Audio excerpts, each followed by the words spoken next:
Bueno, buenas tardes. El día de hoy les vamos a hablar sobre las lesiones que se presentan en los ligamentos de la rodilla, más que todo en el ligamento cruzado anterior.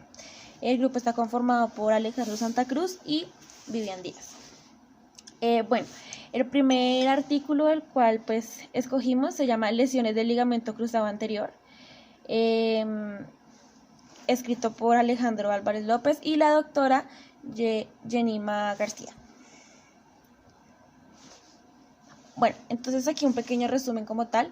En este artículo se discuten pues algunos aspectos relacionados con el diagnóstico como tal clínico.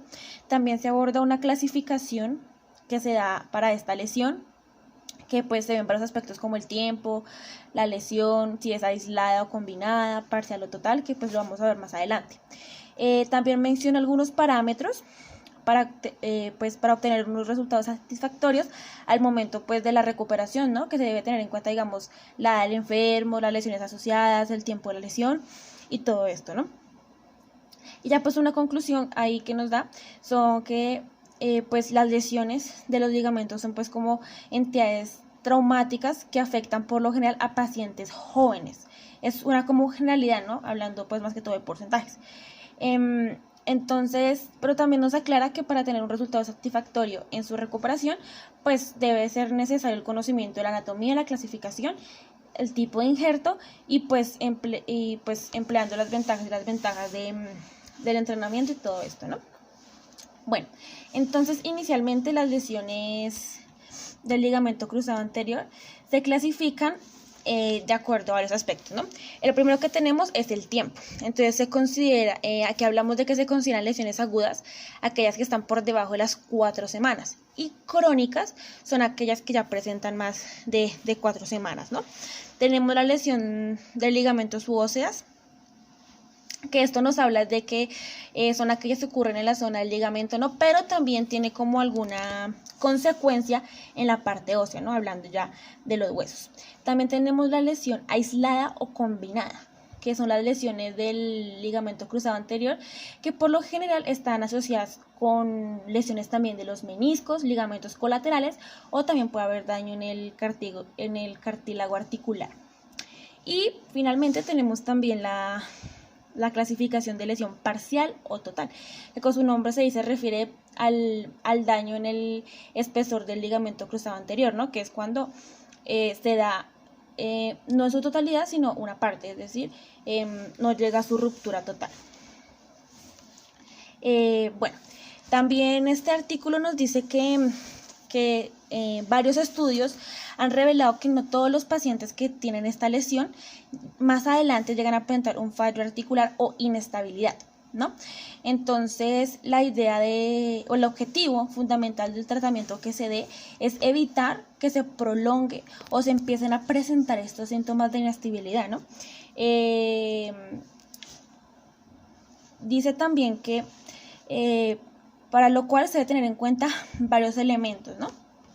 Entonces son 3 elementos principales que se deben tener en cuenta a la hora pues de hablar de la inestabilidad, ¿no? Entonces la edad dice que es poco probable que los pacientes jóvenes modifiquen su estilo de vida. Por lo tanto, es más común en ellos que se haga todo por la parte quirúrgica, es decir, se va más a la cirugía, ¿no? Por lo que los jóvenes tienden a llevar pues una vida más activa y todo esto. La lesión asociada, que es, como les decía anteriormente, cuando aparece no solo la lesión de un ligamento, sino también entra ahí una lesión meniscal, ¿no? Entonces, ahí definitivamente debe haber una cirugía para reparar esto, ¿no? Y por último, el tiempo de la lesión, ¿no? Hemos hablado que es importante tener en cuenta el tiempo para el momento ya del tratamiento y pues todo lo que se vaya a hacer para la reconstrucción como tal del ligamento. Algunas cirugías es necesario utilizar un injerto. No en todas, en algunas se puede usar material sintético, pero hay unas que sí es necesario utilizar pues injertos, ¿no? Entonces en este cuadrito podemos ver las condiciones que se deben tener en cuenta para seleccionar un injerto a la hora pues de hacer la reparación de esta lesión, ¿no? Entonces tenemos que debe tener la resistencia adecuada, la facilidad de obtención, la escasa morbilidad de la zona donante, la fijación inmediata y sólida, la rápida reincorporación y la reproducción de las propiedades mecánicas del ligamento cruzado anterior, ¿no? Que es una característica bien importante. Por otro lado, este artículo también nos dice que se pueden presentar dos tipos de complicaciones que se dividen cuando hay procedimiento quirúrgico o pues como tal las complicaciones médicas. Cuando hablamos del procedimiento quirúrgico pueden presentar algunas complicaciones como infecciones, rigidez articular, fallo del injerto, osteoartritis también. Y por otro lado tenemos complicaciones médicas que nos dice que las más frecuentes son la trombosis venosa profunda y el tromboembolismo pulmonar, que son cosas pues que se pueden dar cuando se hace puesto este proceso. Listo. Ahora también tenemos un segundo artículo que se llama Mecanobiología de reparación del ligamento, ¿no? Este artículo, así como pueden ver ahí en el resumen, se los voy a decir rápidamente, nos habla de que tras un periodo prolongado de recuperación, dice que más o menos dura un periodo de 1 año la recuperación de una lesión de estas, el ligamento, a pesar de que ha cicatrizado y ha cumplido todo su proceso, en la mayoría de los casos no alcanza a recuperar todas las propiedades mecánicas ni las cualidades que éste tenía, ¿no? Antes de su lesión. Entonces también nos dice que se convierte en algo muy susceptible, es decir, que con mayor frecuencia se pueden causar este tipo de lesiones. Entonces aquí nos habla de que se recurre a la mecanobiología, que es como un enfoque que se tiene para el tejido, que nos ayuda como a estimular la proliferación de las células y la producción de colágeno, que lo que nos ayuda pues es obviamente a fortalecer el ligamento y evitar que hayan pues lesiones a futuro, ¿no? O reincidir en la misma lesión. En una parte de este artículo nos habla de, pues digamos, de toda que todo el estudio fisiológico, la parte fisiológica del ligamento, ¿no? Como podemos ver en la imagen del lado izquierdo, pues están los componentes, las células que lo componen, nos habla de la matriz celular, el agua, los sólidos, el colágeno, que es una parte muy importante, y pues las otras proteínas que lo componen, ¿no? Y todo por sus porcentajes. Y en la parte derecha podemos ver pues la estructura como tal del ligamento, ¿no? Por otro lado nos habla puntualmente de la lesión del ligamento. Entonces aquí nos dice que esta lesión aparece cuando una elongación rápida del ligamento y sobre todo se da en la mayoría de veces en actividades deportivas, ¿no? Por lo que en muchas ocasiones se presenta un movimiento repetitivo y con alta frecuencia, lo cual pues a través del tiempo puede resultar en un daño o pues finalmente, que es como lo más grave, una ruptura. También nos dice que este daño o ruptura generalmente lo conocemos como esguince, ¿no? Entonces sabemos que este esguince lo tenemos en grado 1, grado 2 y grado 3. Entonces esto se produce cuando hay una elongación máxima de las fibras y estas llegan a un punto en el que no resisten, entonces pues hay una ruptura ya sea parcial o total. Ahora vamos a hablar puntualmente de de las cargas que benefician la recuperación, ¿no? La recuperación del ligamento como tal. Entonces tenemos que son 3 tipos de carga básicos, carga mecánica que estamos hablando puntualmente, que es la tensión, la compresión y el esfuerzo cortantes. Estos en el contexto de mecanobiología se definen como la imposición de esfuerzos o deformaciones a través de aplicación de fuerzas físicas. Entonces hay 2 estudios, nos muestra este artículo. El primero es realizado por Chiquet, dice que se encontró mayor respuesta de los fibroblastos en la producción de la matriz celular cuando se incrementó el esfuerzo tensil en cicatrización de heridas y procesos de fibrosis. Y el otro nos dice que encontraron un incremento en la expresión de genes para el colágeno tipo 1 cuando se aplica una carga cíclica de elongación.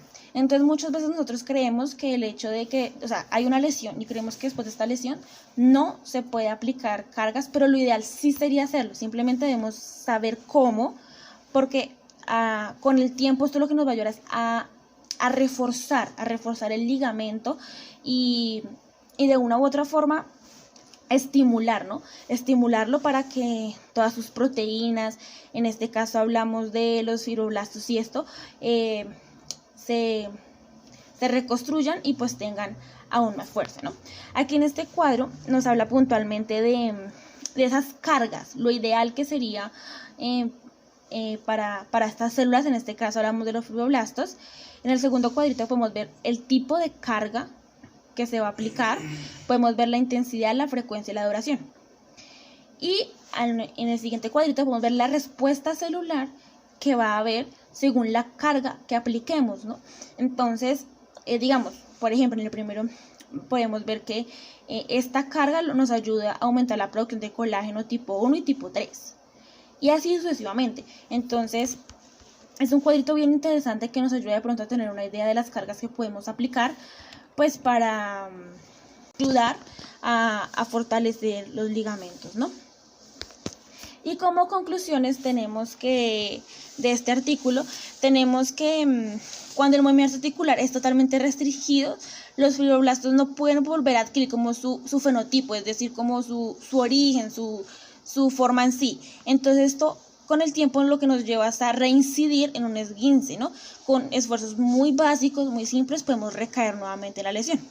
Y por otro lado, sabemos que si a través de resultados clínicos se demuestra que si tenemos una movilización pasiva o activa de la articulación, se va a reducir el dolor y va, pues, con el tiempo se va a poder retomar el trabajo, ¿no?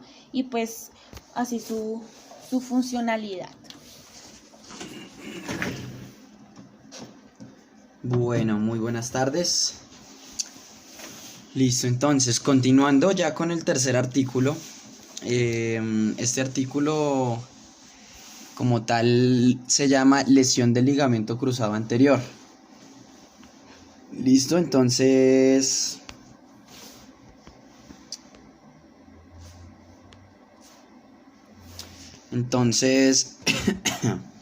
como primer resumen básico, nos plantean la funcionalidad de este ligamento con respecto a la articulación de la rodilla.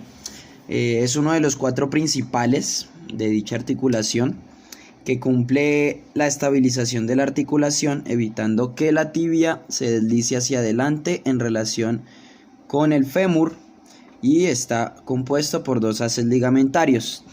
Listo, entonces en este artículo como tal nos hablan sobre los factores anatómicos, sobre los factores externos, sobre todos los factores que influyen en la lesión de este ligamento, ¿sí? Y además de eso nos dan otros distintos datos. Entonces, antes de continuar con estos factores de riesgo, es importante decir que esta lesión se brindaban datos de que esta lesión oscila aproximadamente entre los 100.000 y en los 250.000 casos por año con respecto a Estados Unidos, solamente en dicha nación. Entonces, de estos 250.000 aproximadamente casos al año, de esos 100.000 se van a cirugía de reconstrucción. Listo, entonces debemos tener en cuenta que es casi el 40%, casi la mitad de todos los casos de lesiones de este ligamento que se van para cirugía. Otro caso importante para analizar es que de ese 100%, el 70% son masculinos los que presentan esta lesión, el 14% son femeninos, el 29% son femeninos y el 14% son atletas de alto rendimiento. Más adelante voy a dar en la conclusión un análisis con respecto a estas cifras. Entonces se tiene que el primer factor de riesgo es el factor externo, como lo es la fricción, la resistencia aumentada, ya sea por agentes como el calzado como el tipo de suelo en el que se mantenga alguna práctica deportiva. Inclusive obviamente esta lesión se puede dar sin hacer deporte, sino simplemente estando en cualquier situación cotidiana, pero aterrizándolo más al deporte, se planteaban en este artículo factores como lo era el calzado que uno utilizaba, el tipo de superficie en la que uno practicaba su deporte, ya sea pasto artificial, ya sea pavimento, ¿sí? Entonces todo esto y la intensidad en la que uno se maneje sobre dichas superficies también influye bastante en esta lesión. Otro factor es el factor anatómico, el cual es el índice de masa corporal con respecto a mujeres y hombres. Entonces se planteaba que los hombres tienen mayor cantidad de colágeno, ¿sí? Lo que lo hacía un poco más flexible en comparación a la mujer, que la mujer decía que tenía menor cantidad de fibrillas de colágeno, lo que producía mayor rigidez, ¿sí? Entonces ahora el factor hormonal habla con respecto a lo del ciclo menstrual, hablando del tema de las femeninas, que en su fase preovulatoria aumentaban el riesgo de sufrir lesiones de ligamento. ¿Por qué se da esto? Porque estas cédulas contienen receptores de hormonas que afectan la tensión del ligamento, afectan un poco su rendimiento, siendo más propensas a lesionarse.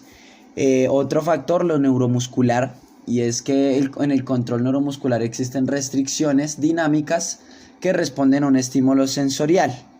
Estas lesiones de ligamento cruzado provocan disminución del mismo, generando menos conciencia, generando menos control con respecto a dicha zona. Otro factor que es fundamental es el factor postural, que es la posición en la que mantenemos nuestro cuerpo. Sí, muchas personas, por ejemplo, pueden tener hiperextensión de rodilla, por ejemplo, o hay personas que cuando están en posición bípeda bloquean las rodillas, ¿sí? Como que se les olvida y tienen por costumbre bloquear las rodillas. Todas estas malas posturas específicamente del tren inferior y del calzado, obviamente el calzado y estos agentes externos que mencioné anteriormente van directamente relacionados con el tema postural, ya que si usamos un calzado de una suela distinta, con alguna plataforma, con alguna desviación, esto nos afecta directamente la postura. Se tiene claro que las desviaciones, ya sea inversión o eversión del tobillo, nos genera también alteraciones en la angulación de la articulación de la rodilla. Entonces todo esto es lo que hace influencia en estas lesiones. Por último, el movimiento, que es cuando superamos rangos de movimientos normales, ¿sí? Superamos la angulación adecuada con respecto ya sea a la flexión o extensión. Inclusive se sabe que la rodilla tiene un leve rango de movimiento, un leve rango de angulación en cuanto a torsión, ¿sí? Cuando se superan estos mínimos rangos es cuando se sufren de estas lesiones, ¿sí? Me pareció fundamental poner cada una de estas desglosada en la diapositiva para las personas que de pronto toman nota sobre el tema de los factores que influyen, ¿sí? Ahora, el tratamiento para tratar esto lo mencionaba el artículo, que hay tratamientos no quirúrgicos y tratamientos quirúrgicos. El no quirúrgico, como ya se sabe, pues depende básicamente de la terapia, del todo el tema fisioterapéutico, de fortalecimiento, ¿sí? Dependiendo del grado de la lesión, para poderlo complementar, ¿sí? Para poderlo reconstruir, perdón. Y el tratamiento quirúrgico, que ya se sabe que, como lo explicaba mi compañera anteriormente, que consiste en la reconstrucción, ya sabiendo haciendo injertos o distintos tipos de procedimiento, son como tal los agentes que se pueden utilizar para la recuperación. Ahora, hablando de las complicaciones, es importante mencionar temas como lo de la rigidez y la artrofibrosis. Estas son como las complicaciones más comunes que se pueden dar después de una operación, después de una reconstrucción con respecto a esta lesión. ¿Por qué? porque debido a esta operación se puede perder la flexión y la extensión de las estructuras cercanas al ligamento. ¿Qué significa este término artrofibrosis? Como tal, este término significa la pérdida de flexibilidad, ¿sí? La pérdida de movimiento. Como tal, influye en la rigidez de dicha zona, ¿sí? De que se complica un poco el manejo. Entonces, esto ya va influyendo, dejando responsabilidad en el tema de la recuperación y de la terapia, de cómo se maneja esta recuperación y fortalecimiento sin dejar a un lado la buena movilidad, ¿sí? Sin dejar a un lado la flexibilidad. No es solamente ubicarnos en cargas de poder fortalecer, trabajar la fuerza, sino también poder trabajar estos rangos de movimiento que pueda quedar haciendo la rodilla después de una operación. Bueno, la cirugía en una etapa temprana también lo mismo. Genera artrofibrosis, que es disminución del movimiento, en pocas palabras, de rigidez en dicha articulación, en dicha zona. Por último, en el tema de la prevención quería tocar un punto muy importante que va muy relacionado con las cifras que di al comienzo, ¿sí? Acá en este artículo se planteaba como prevención los entrenamientos pliométricos, de equilibrio, de abducción, de trabajar como tal de una forma integral toda la zona del tren inferior, toda la zona de fortalecimiento, ¿sí? Sin embargo, a veces se le da mucha importancia o nosotros nos ponemos a pensar en cómo entrenan las personas de alto rendimiento, pero pues la mayoría de nosotros nos relacionamos ya sea con personas sedentarias, con población amateur, ¿sí? Con población de iniciación deportiva, y muchas veces queremos aplicar estos entrenamientos de alto rendimiento a personas que están iniciando o a niños, ¿sí me hago entender? Entonces, ¿qué es lo que yo comparaba con las cifras? Que muchas veces nos enfocamos en los atletas, en el entrenamiento, y sí, los atletas de un 100% se lesionan de estos ligamentos un 14%, muy básico, pero la población de más que practican algún tipo de deporte hacen parte del 70% hombres y 29% de mujeres, ¿sí? Entonces, ¿qué significa esto? Que es el de más rango, son personas que están iniciando, que no se les genera un buen entrenamiento, una buena formación. ¿Cómo se puede generar esta buena formación? Digamos, aterrizándolo un poco a nuestro deporte que estábamos trabajando con mi compañera, que es el fútbol. En el fútbol muchas veces en estas escuelas de formación simplemente se ve que se trabaja cómo hacer los pases, mucho entrenamiento táctico, mucho entrenamiento técnico, mucho entrenamiento físico, pero siempre es como con balón o solamente troten alrededor de la cancha, ¿sí? Muy rara la escuela que trabaja de forma integral, es muy rara la vez que vemos a niños en iniciación, en niños en edades tempranas realizando algún tipo, no sé, de fortalecimiento, ¿sí? Obviamente hay capacidades específicas para cada edad, sin embargo, ya sabemos que esto no nos ata de manos para no poder generar algún tipo de fortalecimiento con el propio peso corporal, con algún tipo de resistencia, ya sea con unas bandas.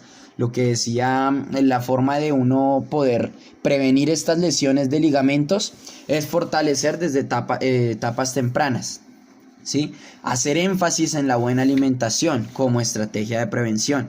Rara vez en las escuelas de formación se puede ver de pronto alguna charla, algún seminario a los chicos, a los niños, a los padres de los niños de iniciación deportiva de cómo deben alimentar a los hijos para prevenir a futuro que sean propensos a una lesión, ¿sí? Entonces esto es como lo importante en lo que queríamos hacer énfasis, y eso sería todo. Muchísimas gracias.